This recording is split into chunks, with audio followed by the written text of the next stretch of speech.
Assalamualaikum warahmatullahi wabarakatuh. Saatnya bagi-bagi ilmu. Assalamualaikum warahmatullahi wabarakatuh. Selamat datang di SI Channel. Sebelum ke video, jangan lupa untuk klik video, tekan tombol like, subscribe, dan nyalakan loncengnya ya. Selamat menonton.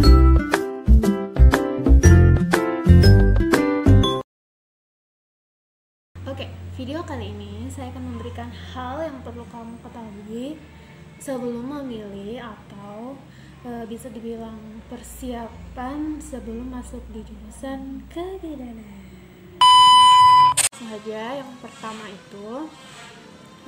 itu kalian harus siap menghafal istilah-istilah ilmiah ilmu kebidanan. Nah, buat kamu yang hobi menghafal atau punya keahlian khusus keahlian khusus, ini bisa menjadi poin buat kamu. Kenapa? Karena kalian akan dipertemukan bahasa-bahasa yang tidak pernah kalian dapatkan sebelumnya, dan kalian harus tahu, pokoknya intinya di sini kalian siapkan otak kalian menghafal lah. Kedua, bidan itu harus cepat, lincah, gesit, dan terpenting harus tepat. Jadi buat kamu yang kerjanya mohon maaf ya nih, kerjanya yang lambat loading, saya sarankan ya itulah.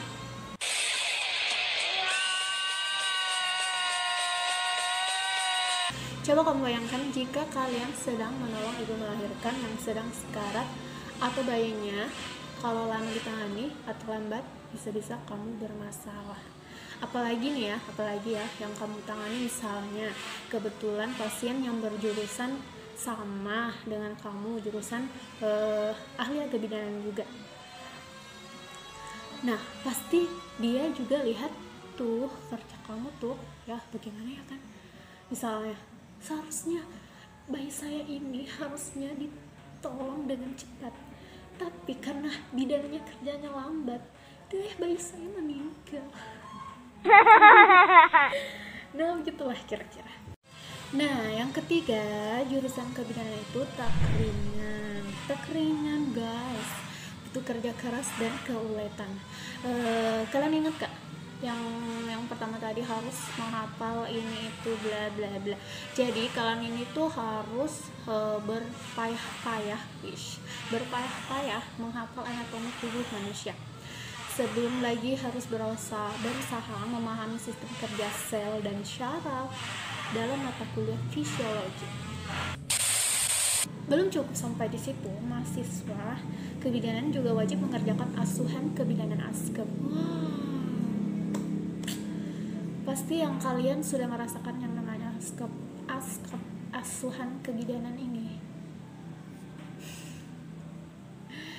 yang merangkum dokumentasi tindakan apa saja yang bidan lakukan pada pasien.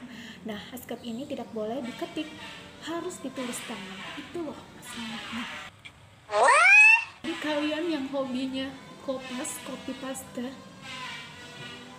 Anda tidak akan menemukan di jurusan kebidanan. Anda harus tulis tangan guys. Jadi misalnya ya, kalian capek kalian capek nih menulis dalam satu kertas folio itu kan, kalian tahu kan kertas folio, satu kertas itu bukan hanya kertas, tapi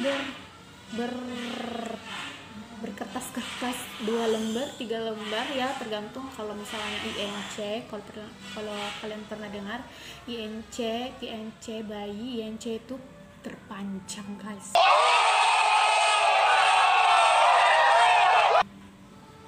Sudahlah, saya hanya memberitahukan. Jadi kalikan saja jumlah ASKEP yang harus dibuat sesuai banyaknya jumlah mata kuliah yang diambil pada semester tersebut. Jadwal kuliah mahasiswa kebidanan pun terkenal padat. Terkadang Sabtu dan Minggu yang seharusnya jadi waktu libur terpaksa beralih fungsi jadi hari kuliah dan praktikum. Bayangkan guys. hanya orang-orang yang punya kemampuan dan semangat cuan tinggi yang mampu bertahan di jurusan yang tugas-tugasnya macam kerda rodi seperti ini. Bener guys. Jadi pada saat teman-teman kalian yang jurusan lain ya pergi Sabtu dan Minggu, pergi weekend, holiday, kalian harus mengerjakan tugas kalian, atau kalian harus shift jaga di tempat praktikum kalian. Oke.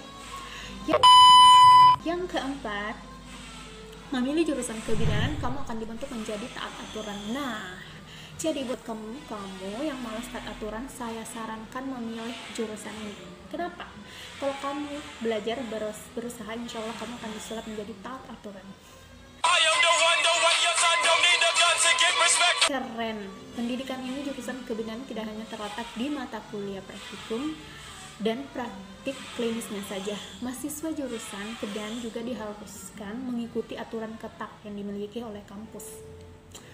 Bidan harus mengenakan pakaian yang telah ditentukan, datang tepat waktu, harus taat aturan kampus, harus taat aturan tiap dosen kan berbeda-beda nih ya.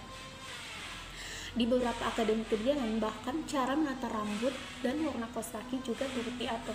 Nah, betul banget. Saat kawan-kawan seumuran bisa ke mall, nah seperti saya bilang tadi ya, sepulang kampus dengan pakaian cantik berwarna-warni, anak-anak akademi kebidanan harus puas jalan-jalan dengan baju seragam. Ketika orang lain bisa santai-santai di rumah, saat akhir pekan anak kebidanan harus rela duduk manis di klinik berjaga menunggu pasien datang. Oke. Kelima, pribadi yang mudah beradaptasi. Nah, sejak masa kuliah, mahasiswa kemudian terbiasa berpindah di tempat dari satu rumah sakit atau satu puskesmas, maksudnya tempat praktikum kalian ya. Jadi kalian itu harus pintar beradaptasi. Soalnya di sini ada yang namanya praktikum pertama, kedua, ketiga. Jadi setiap praktikum kalian itu berpindah-pindah, tidak hanya satu tempat praktikum. Misalnya kamu di rumah sakit A, selanjutnya kamu tidak akan kembali ke rumah sakit A, kamu akan berpindah ke tempat lain atau rumah sakit B.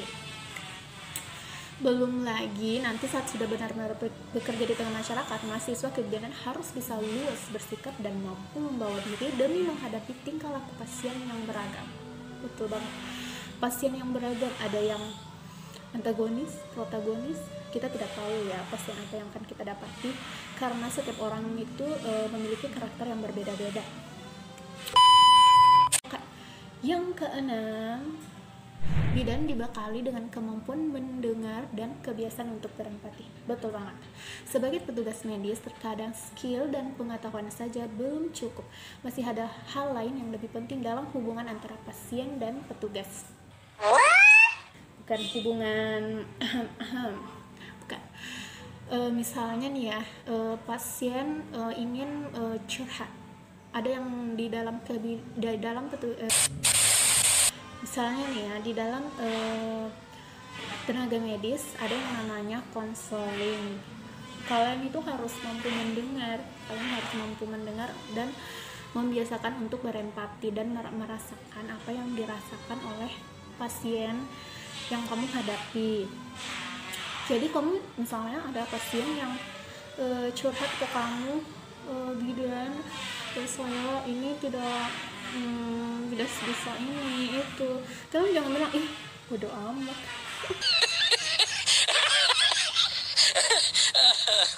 Jangan sekali-kali. Oke, yang ketujuh, mahasiswa kebidanan memang dipersiapkan untuk jadi petugas medis yang tak hanya terampil tapi juga memiliki tingkat empati yang tinggi. Ia rela mendengarkan keluhan tentang kaki bengkak, kontraksi palsu. Banyak ya kontraksi palsu.